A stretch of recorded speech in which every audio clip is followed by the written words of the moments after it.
मेरे प्यारे विद्यार्थियों और उन सभी लोगों को जो इस वीडियो को देख रहे हैं, मेरी तरफ से नमस्कार। आज की क्लास में हम लोग स्क्वायर करने के 3 स्पेशल रूल हैं। उन 3 स्पेशल रूल को किस तरीके से आप अप्लाई करके क्वेश्चन का आंसर निकाल सकते हैं, लेकिन वो हर जगह नहीं चलेंगे। अब अगर स्पेशल नाम ही दे दिया है, इसका मतलब कुछ स्पेशल केस होगी। उन केस में आप ये तरीका अप्लाई करके डायरेक्टली स्क्वायर कर सकते हैं, वर्ग निकाल सकते हैं। डायरेक्टली का मतलब कम स्टेप में, यहां पर हम डायरेक्टली का मतलब बात कर रहे हैं कम स्टेप में, मतलब एकदम बेसिक तरीके पर न जाकर के उन तीनों के लिए जो स्पेशल तरीका होगा, उन तरीकों को यूज करते हुए कम समय में आंसर निकालने का वो तरीका आज डिस्कस करेंगे। जिसमें पहला आपका स्पेशल केस है, किसी भी संख्या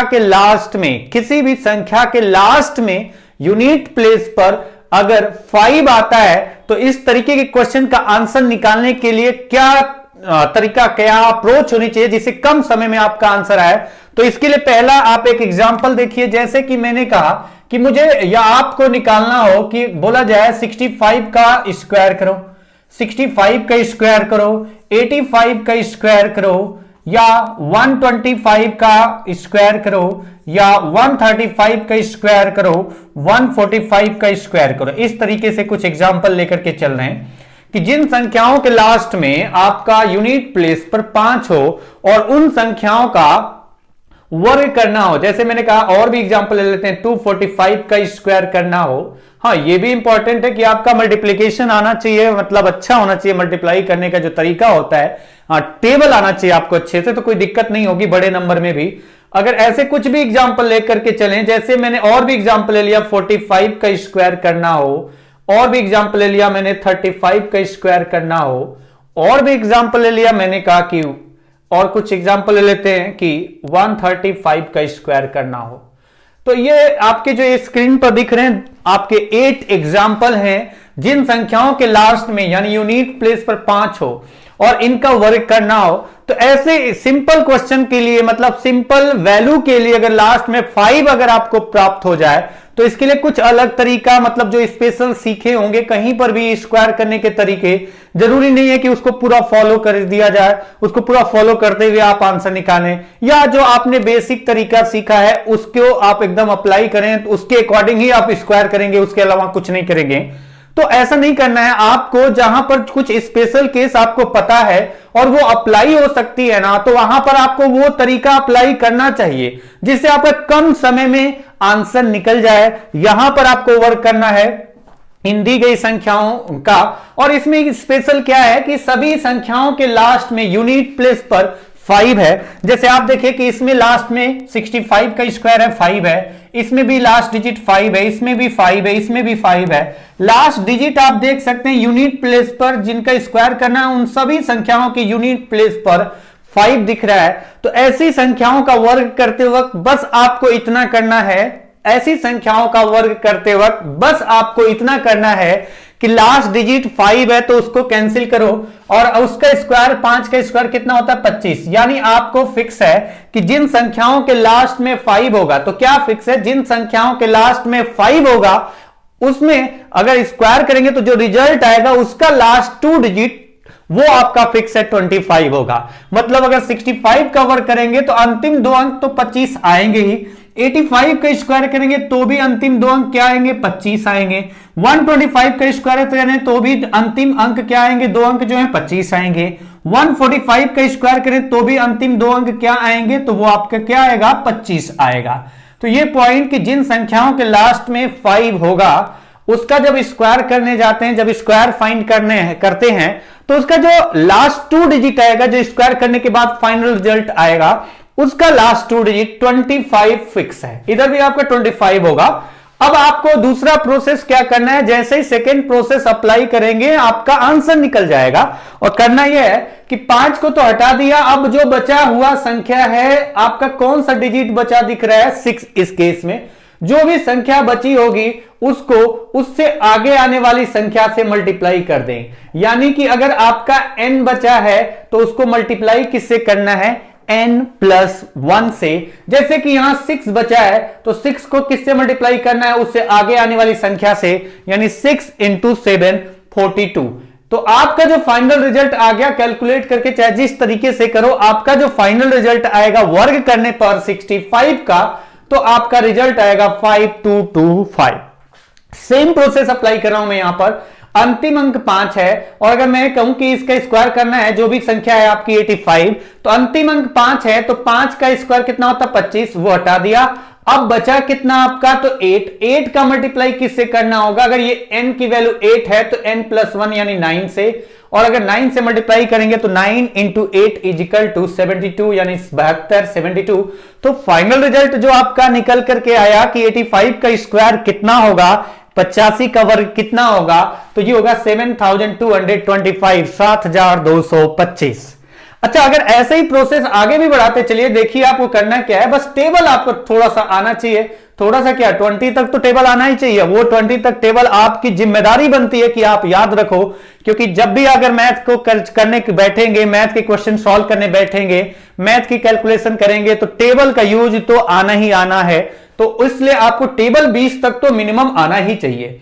अच्छा, अगर 125 का स्क्वायर की बात करें तो 125 में लास्ट डिजिट 5 है, स्क्वायर 25, 5 हटा दिया, बचा कितना अब जो 5 को हटाने के बाद संख्या बची, अगर सिर्फ उस संख्या को देखें तो कितना बची है 12, यानी 12 है, तो मल्टीप्लाई किससे होगा 13 से।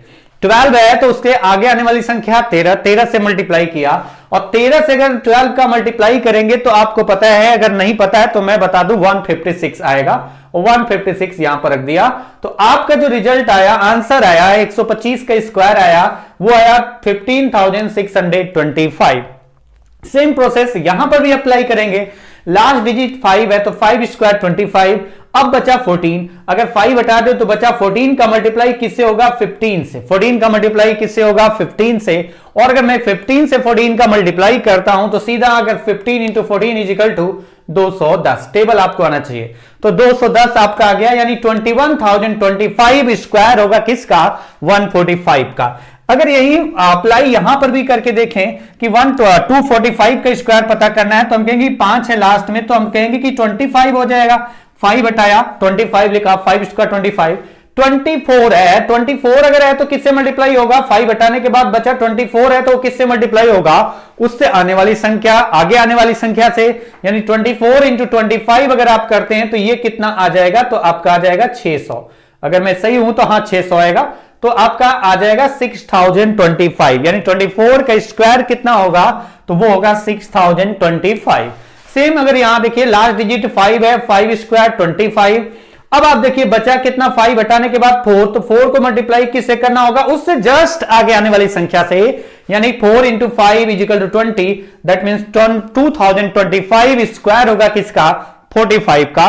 35 अगर आपकी स्क्रीन पर दिख रहा है तो 35 का स्क्वायर निकालते हैं, 5 हटाया 5 का स्क्वायर 25, और 3 है तो मल्टीप्लाई किससे होगा 4 से, 3 × 4 12 25 आपका आंसर हो गया। सेम प्रोसेस अगले में भी करते हैं, 5 का स्क्वायर 25, 5 हटा दिया 25 हो गया स्क्वायर, बचा 13 है तो मल्टीप्लाई किससे होगा 14 से। अच्छा, 13 का 14 से मल्टीप्लाई करें तो कितना आता है, तो अगर आप कई तरीके हैं, 140 + 42 यानी 182 जैसे भी आप कर सकते हैं, क्योंकि आपकी कैलकुलेशन मुझसे ज्यादा बेहतर होगी अगर आप टेबल याद करके बैठे हुए हैं तो आपका 18,225।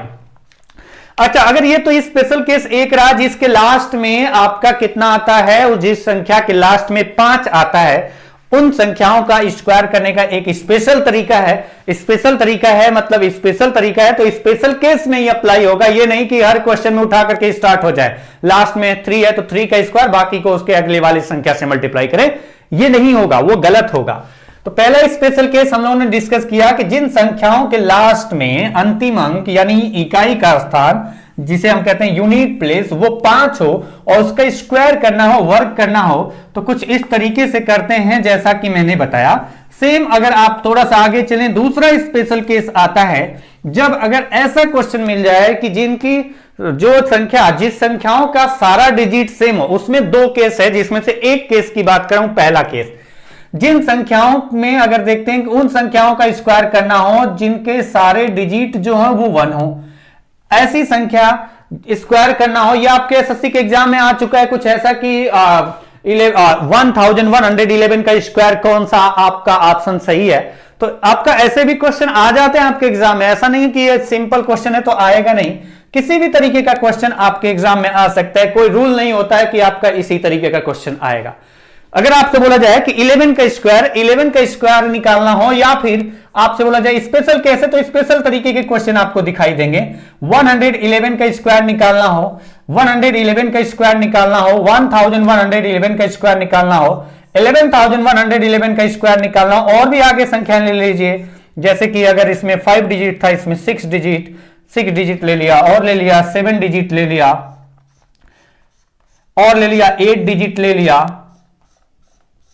और अगर इनका स्क्वायर निकालना हो, इन सारी संख्याओं का स्क्वायर निकालना हो, जैसे मैंने कहा 11 का स्क्वायर निकालना है, 111 का स्क्वायर निकालना है, 1111 का स्क्वायर निकालना है, 11111 का स्क्वायर निकालना है। इसी तरीके से अगर इन सारी संख्याओं का वर्ग निकालना हो, ये दूसरा स्पेशल केस है, जिन संख्याओं का वर्ग निकालना है उनमें सारे डिजिट 1 अगर है, जिन संख्याओं का आपको वर्ग करना है, स्क्वायर निकालना है, उनकी सारी डिजिट अगर 1 है और ऐसी संख्याओं का वर्ग करना होना, तो इसके लिए एकदम बेसिक फंडा है, बेसिक तरीका है कि किस तरीके से आपको सोचना है। मैं आपको बस इतना ही एक एग्जांपल के थ्रू बताता हूं कि जैसे आप जाते हैं घर से कोचिंग या घर से स्कूल जाते हैं, तो अगर आप स्कूल जाते हैं तो स्कूल ही जाते हैं, ऐसा नहीं कि पता चला कि स्कूल के नाम पर जा रहे हैं और दिन भर घूम रहे हैं और शाम का टाइम जब हुआ स्कूल से छुट्टी का उस टाइम पर घर आए, घर वालों को लगा कि स्कूल गए हैं और पूरे दिन घूमते रहे, राउंड मारते रहे, कहीं मूवी देखने गए, कहीं पिज्जा खाने गए, कहीं बर्गर खाने गए, तो वो कंडीशन की बात नहीं कर रहा हूं। एक फिक्स टाइम जैसे भी होगा, आपका स्कूल का टाइम होता है, वहां पहुंच करके वहां एंट्री होती है, उसके बाद आप रिटर्न आते हैं। तो इन क्वेश्चन को करने के लिए एक सिंपल सा एग्जांपल, ताकि आपके दिमाग में ये सेट हो जाए, आपको कभी दिक्कत ना हो, भूले ना आप। जैसे अगर आप घर से स्कूल जाते हैं ना, तो इसका कोई लेना देना नहीं है इसका, लेकिन फिर भी मैं बस इतना समझाना चाहता हूं कि इसमें क्या लॉजिक अप्लाई होगा, किस तरीके से आप सोचेंगे कि आपके दिमाग में सेट रहे।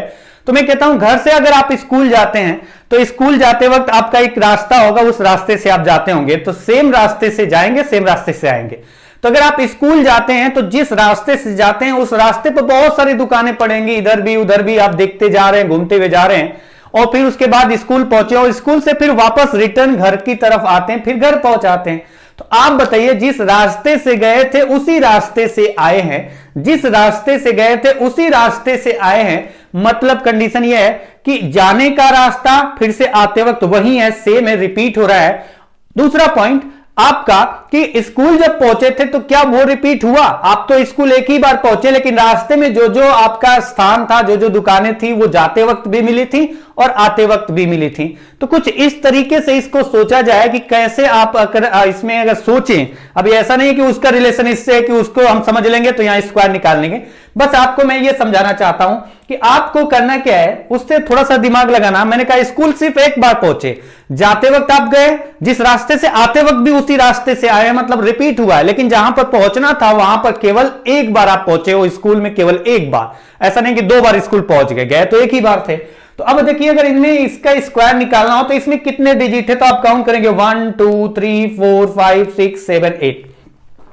अगर 8 डिजिट हैं, 8 आपके अंक हैं, और एक डिजिट अगर आपको दिखाई दे रहा है यहां पर, और सारे के सारे 1 हैं, तो आप क्या करेंगे, 1 से स्टार्ट करेंगे, कहां तक जाएंगे, 8 तक, और फिर 8 के बाद फिर रिटर्न होकर कहां आना है, 1 तक। मतलब घर से स्कूल जाना है और स्कूल से घर जाना है। तो चलिए घर से स्कूल पहुंचते हैं। अगर 8 डिजिट है तो आप स्टार्ट करेंगे कहां से, 1 से, और कहां तक जाएंगे, जितने डिजिट हैं वहां तक जाएंगे। मतलब 1 2 3 4 5 6 7 8 तक पहुंच गए, ये आपका स्कूल पहुंच गए। 8 आप उसको, उससे आगे आपको नहीं जाना है, घर से स्कूल पहुंच गए।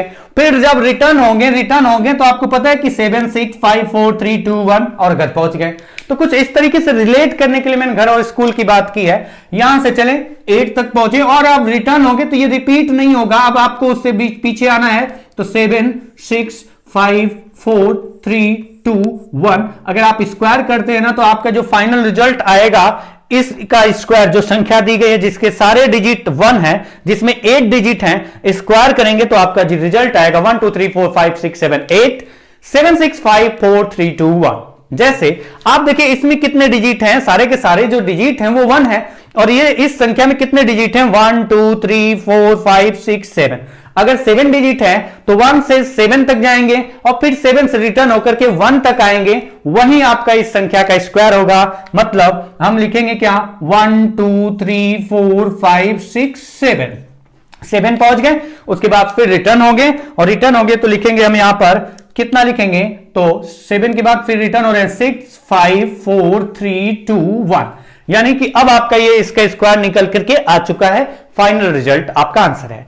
अच्छा, अगर इनमें किसी भी संख्या का स्क्वायर करें, जैसे हम देखते चलते हैं एक करके, इसमें कितने डिजिट हैं, तो 1 2 3 4 5 6 डिजिट है, और सारे जो डिजिट हैं वो 1 है, और 6 डिजिट हैं, तो हम स्टार्ट करेंगे 1 2 3 4 5 6 और रिटर्न आएंगे 6 के बाद 5 4 3 2 1। सेम प्रोसेस अगले में देखिए कितने डिजिट हैं, तो डिजिट हमने देखा 1 2 3 4 5, अगर 5 डिजिट है तो 1 2 3 4 5, रिटर्न होते हैं 4 3 2 1। जैसे कि इस वाले क्वेश्चन में देखो आप, इसमें कितने डिजिट हैं, तो डिजिट इसमें 4 है। ये क्वेश्चन आपके एसएससी के सीजीएल के एग्जाम में आ चुका है। तो अब आप देखिए कि ऐसे क्वेश्चन भी आ जाते हैं जिसमें आपको कुछ जानना नहीं होता है, अगर पता है तो डायरेक्टली आंसर निकलेगा, बेसिक करने की जगह अगर आपको पता है तो सीधा सीधा आंसर निकाल सकते हैं। और ये स्पेशल केस है, 4 डिजिट है और चारों के चारों क्या है, सेम है, और सेम में भी क्या है, 1 है। तो आपको बस इतना करना है, 1 2 3 4 डिजिट है तो आप लिखेंगे 1 2 3 4, रिटर्न आते हैं 3 2 1। जैसे इसका स्क्वायर करना है, इसमें कितने डिजिट हैं, 3 है, और तीनों की तीनों 1 है, तो 3 तक जाएंगे 1 2 3, फिर रिटर्न आएंगे 2 1। जैसे अगर आप देखो इसको तो याद ही होगा 11 का स्क्वायर, लेकिन फिर भी 2 डिजिट है इसमें, तो आप लिखेंगे 1 2, फिर रिटर्न आएंगे 1, यानी 121 आ गया। तो ये था दूसरा स्पेशल केस कि जिन संख्याओं में अगर देखें, जिन संख्याओं का स्क्वायर करना है उसके सारे डिजिट सेम हो और वो सारे डिजिट क्या हो, 1 हो, तो किस तरीके से आप डायरेक्टली क्वेश्चन का आंसर निकाल सकते हैं।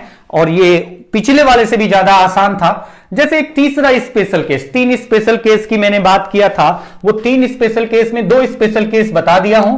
तीसरा स्पेशल केस है, तीसरा स्पेशल केस है कि सारे डिजिट सेम हो, उन संख्याओं का वर्ग फाइंड करना जिनकी सारे जो डिजिट हैं वो सेम हो, उन संख्याओं का वर्ग निकालना जिसके सारे अंक सेम हो और सभी के सभी क्या हो, जितने भी अंक है सब के सब क्या हो, वो 9 हो। जैसे 99 का स्क्वायर, 99 का स्क्वायर, 999 का स्क्वायर, 99 का स्क्वायर, 999 का स्क्वायर, या फिर हमने कहा आपका 999 मतलब आपका 9999 का स्क्वायर, या और भी संख्याएं हैं जिनका स्क्वायर निकालना हो, जो भी संख्या दी जाए, इसका निकालना हो स्क्वायर, कितने डिजिट है, 5 डिजिट है, इसका स्क्वायर निकालना हो, या कुछ और भी संख्याएं हैं जिन संख्याओं का स्क्वायर निकालना हो। इस तरीके से 2 और एग्जांपल ले लेते हैं। कुछ ऐसा, इसमें मैंने 6 डिजिट लिख दिया और इसका स्क्वायर निकालना हो, इसमें मैंने 7 डिजिट लिख दिया, इसका स्क्वायर निकालना हो। अगर इन संख्याओं का वर्ग निकालना हो,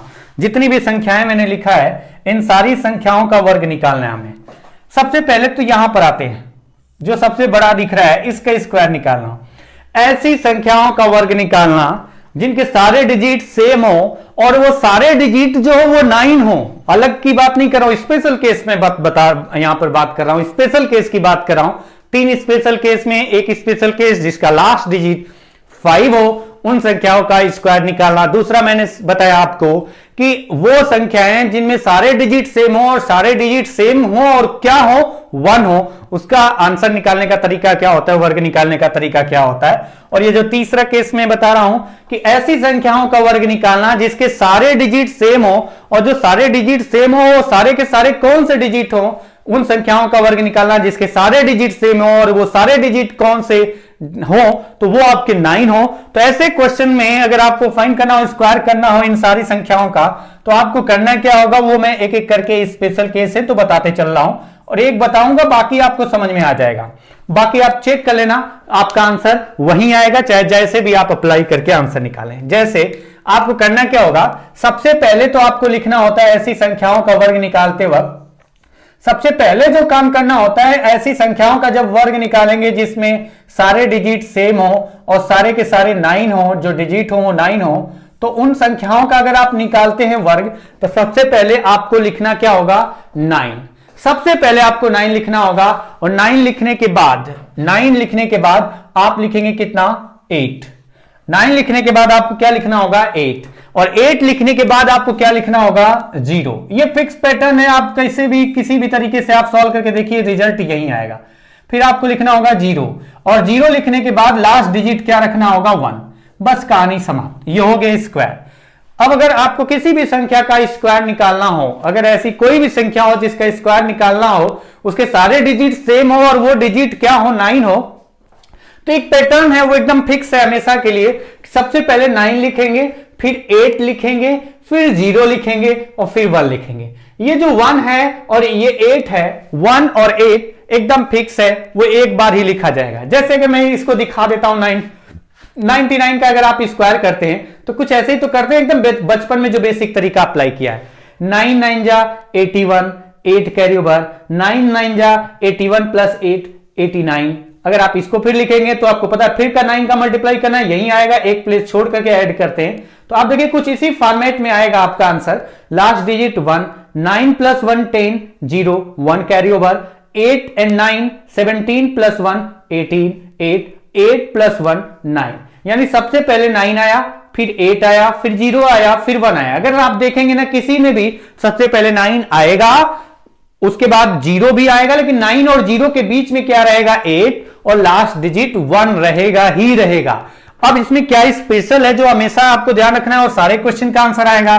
तो सबसे पहले आपको क्या करना है 9 लिखना है, फिर 8 लिखना है, फिर 0 लिखना है और 1 लिखना है। 8 केवल 1 टाइम आएगा, केवल एक बार आएगा 8 और केवल एक बार आएगा 1, यानी 8 और 1 आपका केवल एक एक बार आएगा। एक बार आपको 8 लिखना है और एक ही बार आपको क्या लिखना है 1, यानी 8 डबल नहीं रख सकते यहां पर 8 डबल नहीं आएगा, हमेशा 8 एक ही बार आएगा और 1 भी आपका क्या आएगा एक ही बार आएगा, चाहे जिस भी संख्या का इनमें से वर्ग निकालते हैं स्क्वायर करते हैं।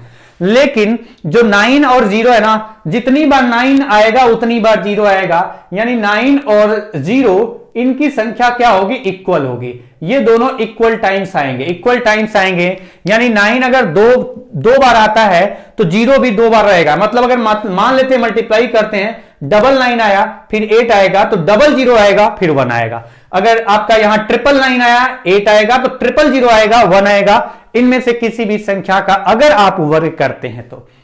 अच्छा, दूसरा पॉइंट आपको देखिए क्या है इसमें। एक तो मैंने स्पेशल केस में ये बताया कि ये पैटर्न फॉलो होगा, दूसरा पॉइंट ध्यान रखेंगे और सारे क्वेश्चन का आंसर निकल जाएगा, क्योंकि 8 तो फिक्स हो गया एक बार आएगा, 1 तो फिक्स हो गया एक बार आएगा। 9 और 0, 9 जितनी बार लिखना है उतनी बार 0 लिखना है, तो ये भी फिक्स हो गया। लेकिन हमें ये तो पता होना चाहिए कि 9 लिखना कितनी बार है। जितनी बार 9 लिखना है उतनी बार 0 लिखना है। तो अगर आपको पता चल जाए कि 9 कितनी बार लिखना है तो 0 उतनी बार लिखेंगे और बाकी बीच में 8 होगा और अंत में 1 होगा, आपका फाइनल रिजल्ट आ जाएगा। तो अब आपको बस लास्ट पॉइंट ये ध्यान रखना है कि जितने डिजिट होंगे, जितने डिजिट का वो नंबर होगा इस स्पेशल रूल में, जितने डिजिट का आपका वो नंबर होगा उससे एक कम बार आपको 9 लिखना होगा। जितना डिजिट का नंबर होगा, जैसा ये स्पेशल केस है, इन स्पेशल केस में जितनी बार 9 है यहां पर स्क्वायर करेंगे तो उससे एक कम बार लिखना है, और जितनी बार 9 लिखेंगे फाइनल स्क्वायर करने के बाद उतना ही आपको 0 लिखना है। जैसे आप काउंट करिए, यहां पर 9 काउंट करिए कितनी बार आ रहा है 1 2 3 4 5 6 7। अगर यहां देखते हैं 7 टाइम्स 9 है तो स्क्वायर करने पर जो 9 लिखना होगा कितनी बार लिखना होगा। अगर 9 7 टाइम्स है तो एक बार कम, जितना डिजिट है उससे एक बार कम, यानी इसमें 7 डिजिट है तो एक बार कम लिखेंगे, मतलब कितनी बार लिखेंगे 6 टाइम्स 999, यानी आपका 999 इतना आपने 9 लिखा। फिर क्या लिखना है आपको 8 लिखा आपने, उसके बाद कितना 0 लिखना है, जितनी बार 9 लिखा है उतनी बार 0, यानी 6 0 लगा दिया, और उसके बाद अंत में 1 लिखना है, 1 टाइम ही लिखना है। तो ये आपका इसका स्क्वायर करने पर आएगा। दूसरे क्वेश्चन को देखिए कि अगर इसमें देखें कि इसमें भी वही की स्पेशल केस है और इसमें स्पेशल में कितने डिजिट हैं यहां पर, तो आप देखेंगे 1 2 3 4 5 6 आपके डिजिट हैं, और आपको लिखना कितना होगा, अगर 6 डिजिट होंगे तो एक बार कम, यानी आपको 5 टाइम्स 9 लिखना है, 99,999। उसके बाद 8 लिखेंगे और जितनी बार 9 लिखा है उतने 0 रखेंगे, यानी 5 टाइम्स 0 रख लिया और लास्ट में 1, ये आपका स्क्वायर हो गया।